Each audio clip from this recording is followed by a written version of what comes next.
Dia egois, dia merasa idealis, dia merasa dia pintar, dia nggak usah nyari duit. Elon Musk ketika dia interview, lu bisa cek nih interview salah satu yang terakhir dia. Ditanya nih sama interviewer, siapa sih yang menurut lo orang paling pintar di dunia selain lu? Jawabannya dia siapa? Oh, pertama dia mikir kan, habis itu dijawab Larry Ellison yang bikin Oracle. Kedua, yang menurut dia pintar juga Larry Page yang bikin Google. Ketiga, Jeff Bezos yang bikin Amazon. Tiga-tiganya ini adalah orang yang sangat sukses dan sangat kaya. Dan orang yang sangat pintar menurut Elon Musk, ya ini tiga orang ini.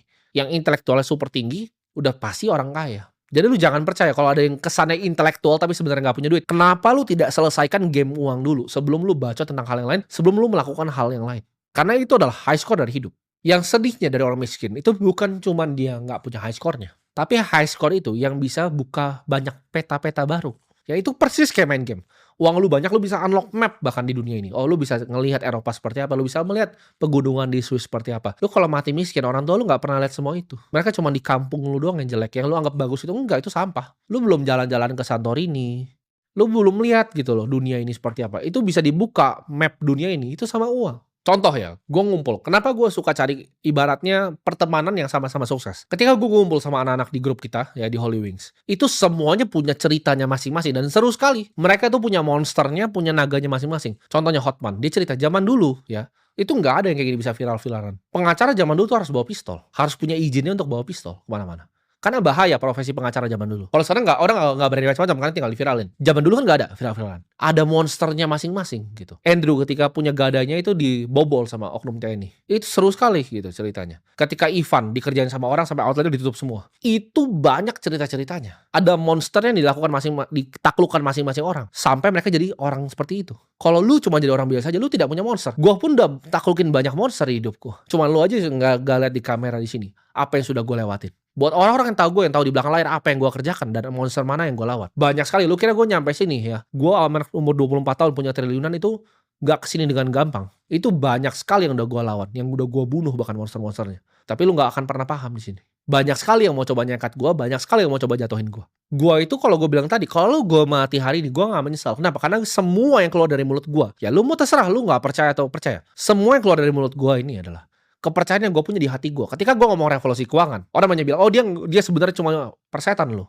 Gue berani bela itu sampai gue mati. Kenapa? Karena gue benar-benar merasa dunia ini tidak adil. Sistem keuangan dunia ini tidak adil dan gue bertekad untuk ubah itu semua. Jadi kalau lu ambil nyawa gue hari ini, gue tidak akan menyesal. Gue tidak akan mundur dan gue tidak akan takut. Gue itu kalau ngomongin masalah uang, ya uang gue tuh udah hidup ya. Anak gue nih ya, punya 7 generasi ke bawah tuh gak usah kerja sehari hidupnya udah aman semuanya. Gue udah selesain ini gamenya dulu. Sudah selesai lama baru gue nyalakan kamera. Nggak kebalik. Bukan belum selesai gamenya baru nyalakan kamera. Malah cuma ngambilin endorse. Gue itu hidup ya. Hidup yang menurut gue seru banget. Ketika gue umur 19 tahun, gue negosiasi depan muka dengan private equity investor nomor 1 di Indonesia. Gue negosiasi valuasi perusahaan gue sendiri. Yang dia mau beli share-nya dari gue, pakai entitasnya dia. Gue jadi nahkoda dari kapal.